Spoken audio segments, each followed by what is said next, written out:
Hello, everyone. This is Lenard Guzman with Emily Robinson on the Modern Divorce Podcast. It's November 3rd, 2021. It's our first show of the month.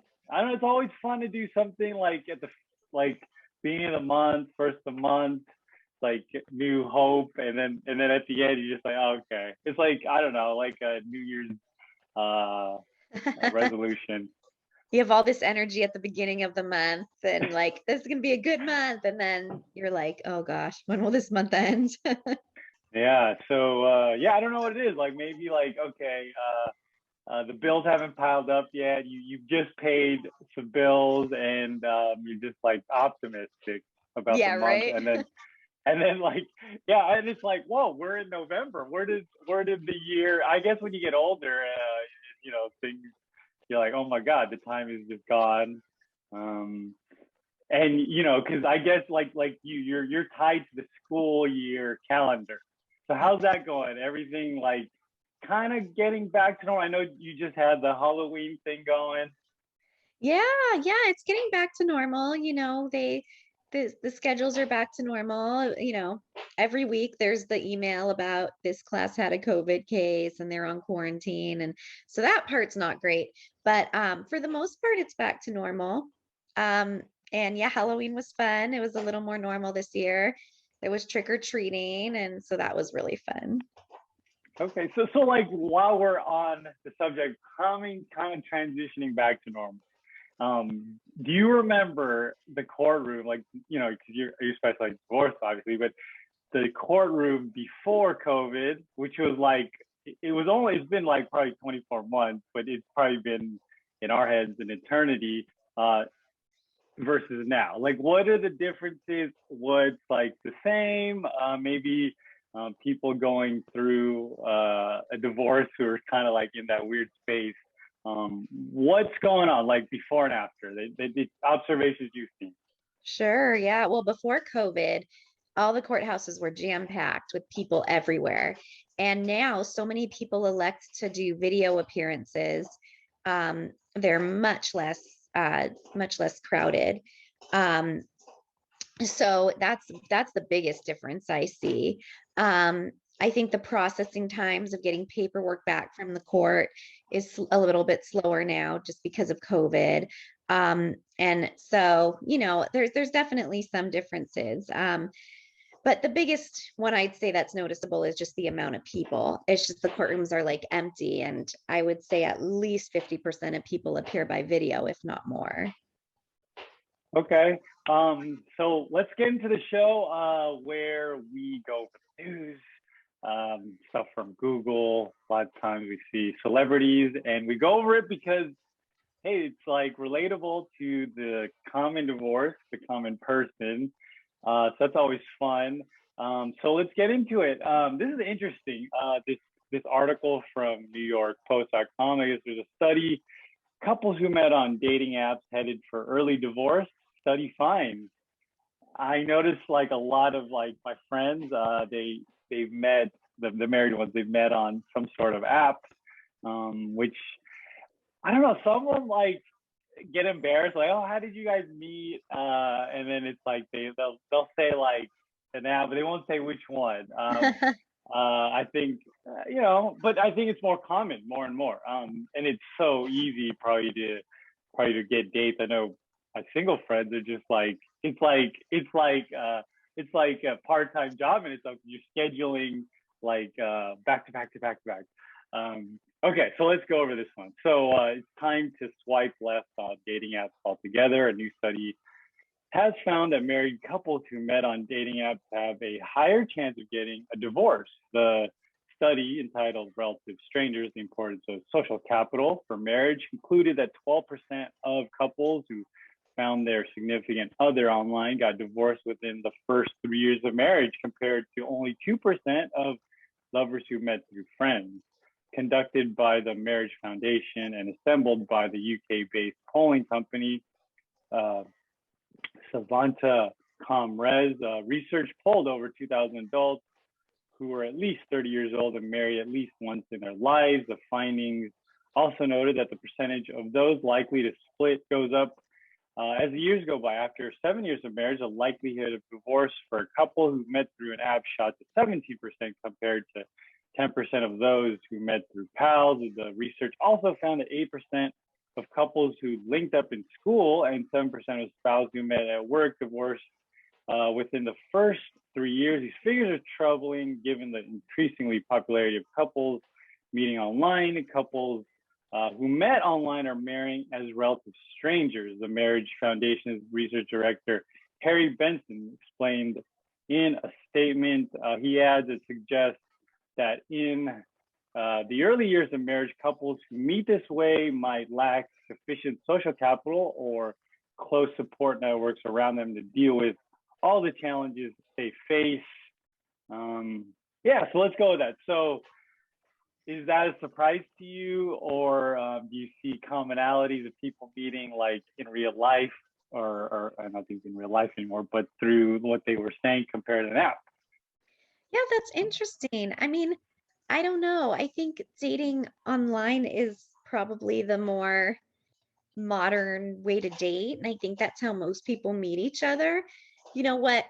Well, I guess, what I would wonder is like dating online's like the new way of meeting at a bar, or like, you know, meeting at some random in some random way. People are still going to meet each other through friends, or, you know, through family or something like that. And those people, it's sort of like your friends probably vetted at you first a little bit and decided who they'd be a good match or something. Um, Whereas if you're meeting in a bar online, it is more random and you're more strangers. So I don't know if it's, you know, if the divorce rate is any more for people that meet online than just people that meet in a random way in general. I think it makes sense that people that meet through friends or family would be would work better because they've kind of been set up, and people know them and matched them. So it doesn't surprise me, but I'm guessing, and I don't know, I'm guessing that the divorce rates are probably the same for any people that met random, whether it's online or in another random way. Yeah, because it said they met as strangers, and Right. so this is, I think, to be continued, because we hear this thing where this metaverse, where I don't know if you're familiar with it. I'm still kind of reading about it, where people will meet in a virtual world, like a video game, like Fortnite. And this is a Meta Facebook thing, and like you'll meet online. Imagine you're meeting like your avatar, like we're meeting Oh my each gosh. other's like profile, like, and then what if like our profiles get along, but then in real life it's like it doesn't. Like, that's to be continued though. I think this conversation is gonna evolve in the next few years, if not decade. I think it's like, I mean, online dating on app is kind of like, I guess, like web 2.0, where we'll see. So it's where I bet you we're gonna come back to this. So That's a great plot for a movie. Shouldn't write that script. to be continued. All right, let's get into the next one. So this one's from slate.com. I wish I would unhear what I learned about my parents' divorce. So this is from a reader who submitted this. I'm a woman in my early 30s, and my parents divorced amicably. From my perspective, when I was a high school senior, it seemed to come out of nowhere, but I just chalked it up to them, and they were growing apart as people. I've never had a conversation about it with either parent, but they've always been civil to each other, and both attended extended family events like graduations and weddings. My mom remarried relatively quickly, so even though I like my stepdad a lot, I've always thought he had something to do with it. But recently, while talking about my upcoming wedding, my mom dropped a bomb on me and said my dad had an affair for years, and that's what led to the divorce. My stepdad didn't come out onto the scene until after the damage had been done. I was so shocked, I just ended the conversation quickly, and I haven't been able to process.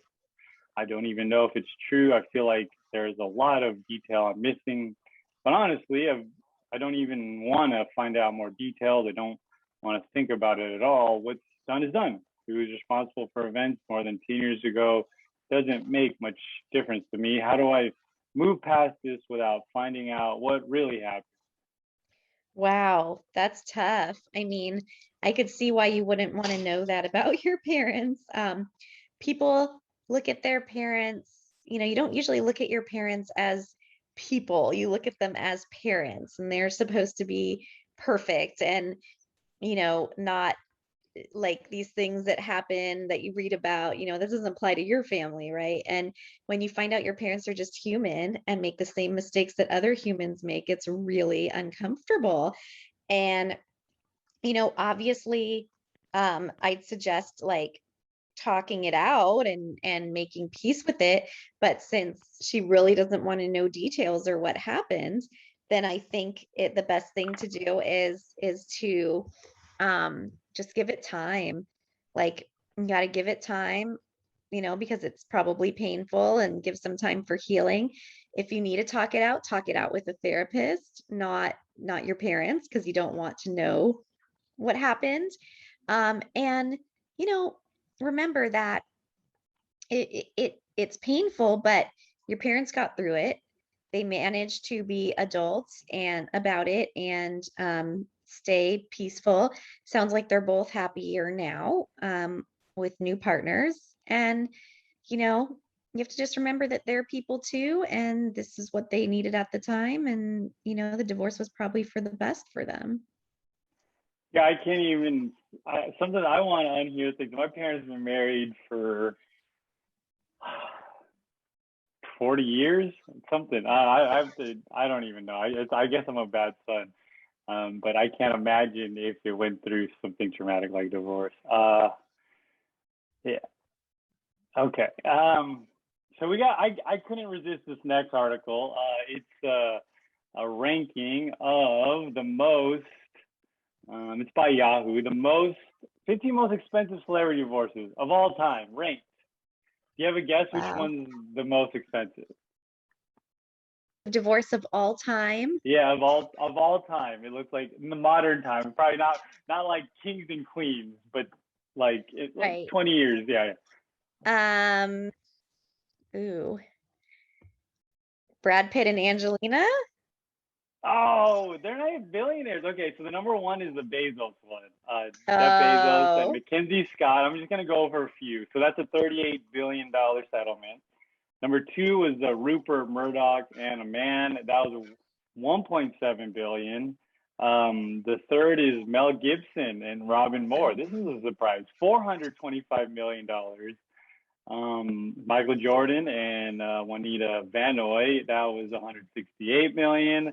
Neil Diamond and Marcia Murphy. That was 150 million. Frank and Jamie McCourt. I think they were the Dodger the owners McCourt for a little one. bit. Yeah, 130 million. Garth Brooks and Sandy Mall. That's 125 million. Tiger Woods. Wow. Elon Nordegren. 100 million. Spielberg and Amy Irving. 100 million. Harrison Ford. They say 118 million. Kevin Costner. Okay, so out of all those, which one stands out to you? Get a prenup, people. Seriously. Um, that may have been with a prenup. Who knows? Yeah. I mean, what do you mean stands out? Like surprises me? Anything like what? Like yeah. I mean, I don't know if you're ever gonna. You probably see this every day. You see all things, but what does surprise you? I mean, some of those actors, I had no idea that they were worth that much money. That's a lot. Like, most of these divorces aren't anywhere, actors have a lot of money, but they're nowhere near that kind of net worth. So when you think about what they have to pay out, you have to imagine they're worth at least twice that. Um, so that definitely surprises me. What doesn't surprise me is that most of those divorces, if not all,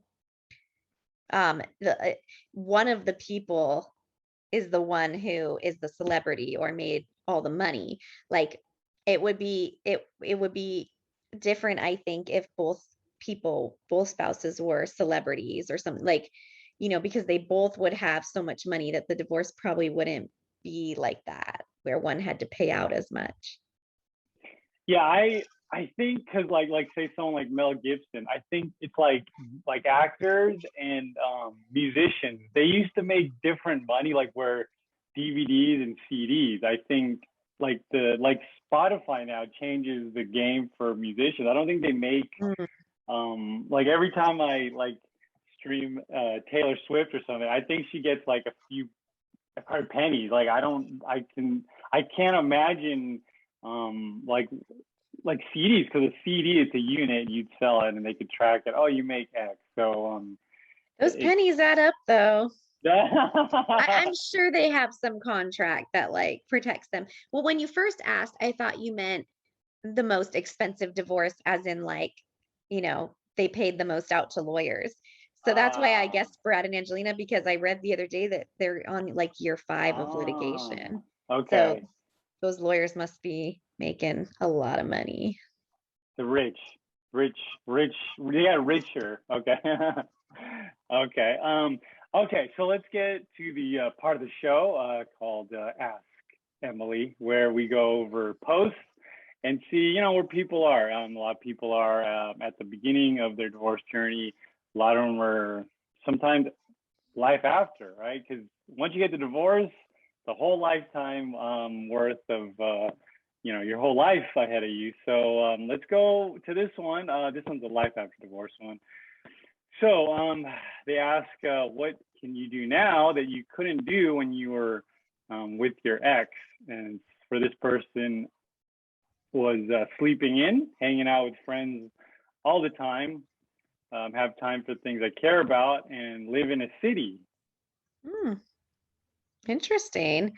Well, I think that, you know, when you get married, obviously, it's about compromise and finding things that you both agree are, to do and are okay.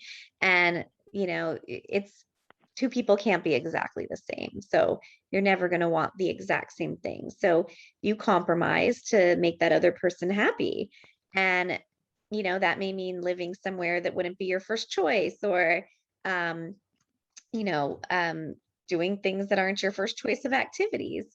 So when you aren't together anymore, I guess you can do all the things that you wanted to do, but it's a trade because then, you can be selfish, but you also don't have a partner. So it's all give and take.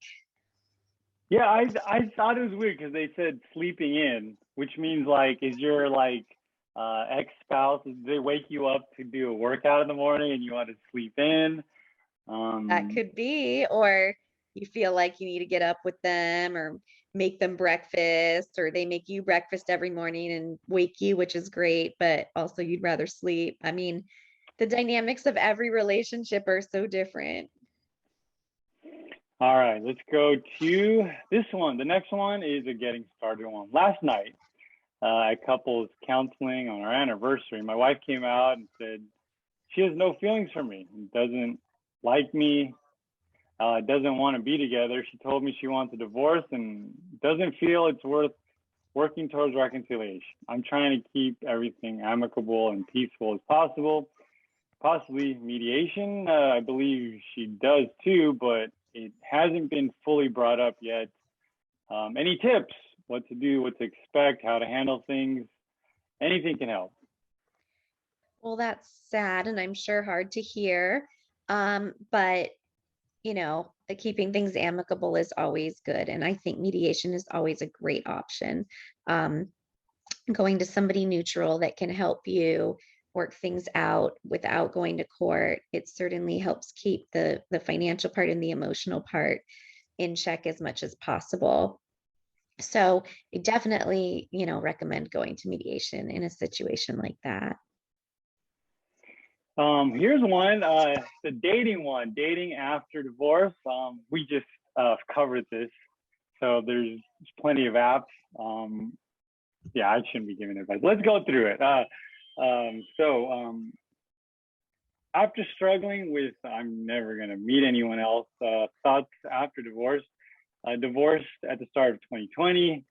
I did some dating. It was brutal, having taken a step back to further work on myself with the hopes of starting dating in the new year, 2021. I'm a 30-year-old female with a 5-year-old, financially independent, own my home in an area where home ownership is really difficult to, due to the house prices. A six-figure salary really fits.